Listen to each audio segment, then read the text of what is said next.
Dr. Stone has always been ridiculous but realistic. It achieves realism through detailed scientific explanation. Season 1 was particularly adept in this area, deploying heavy use of the scientific roadmap for inventions such as gunpowder and even antibiotics. In a world devoid of any scientific progress, these inventions are not only believable, but astounding due to the strength of direction displayed for this anime. Season 3 is a slightly different story. The direction of this anime abandons the methodical scientific build-up and replaces it with more realistic character-driven narratives. This is better in some sections of the narrative, but the story suffers in other sections. Hey everyone, welcome to Aniprop, let's get into it.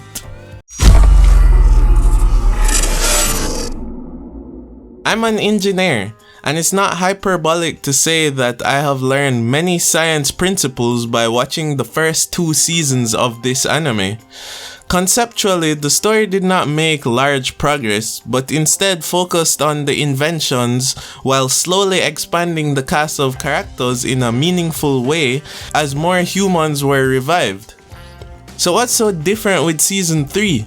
Season 3 takes a different approach. It abandons the roadmaps and detailed scientific steps. They focus more on the character study and the overarching plot. And this is the problem. All along, the anime has been heavily science focused despite the setup of the anime being science fiction. So with Senku and his team moving towards the investigation of the global petrification, this anime becomes more and more a fantasy depiction. That's not so bad, but with a greater focus on the story and roadmaps removed sometimes, inventions seem to pop out of nowhere. This speedboat just appeared despite rudder mechanics and boat propulsion being serious technical advancements that were apparently covered off screen.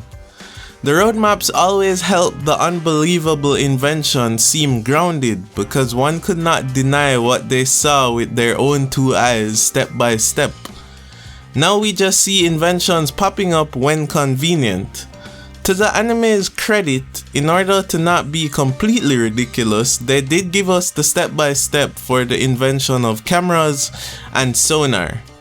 But on the flip side, the GPS technology just kinda appeared, along with the speedboat and wireless earphones.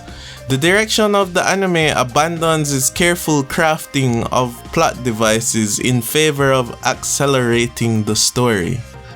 On paper, that actually sounds like a good idea, but the anime doesn't immediately and directly make that transition, meaning the first 3 or 4 episodes are like being in a halfway house between the old Dr. Stone and the new approach. The story really shifts into gear after this part.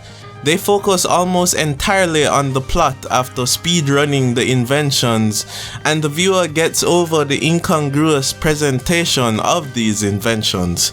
For all intents and purposes, with a bit of suspension of disbelief, Dr. Stone Season 3 just becomes a good thriller sci-fi anime with an interesting plot.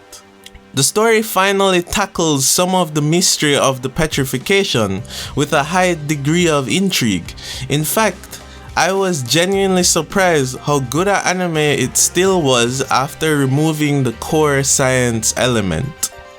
Overall, Season 3 is worth the watch. I made this video to warn you not to drop it after the first 3 episodes like I almost did.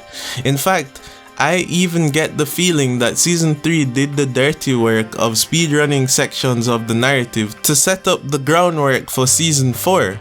I can't wait. Thanks for watching today, like and subscribe, and see you again.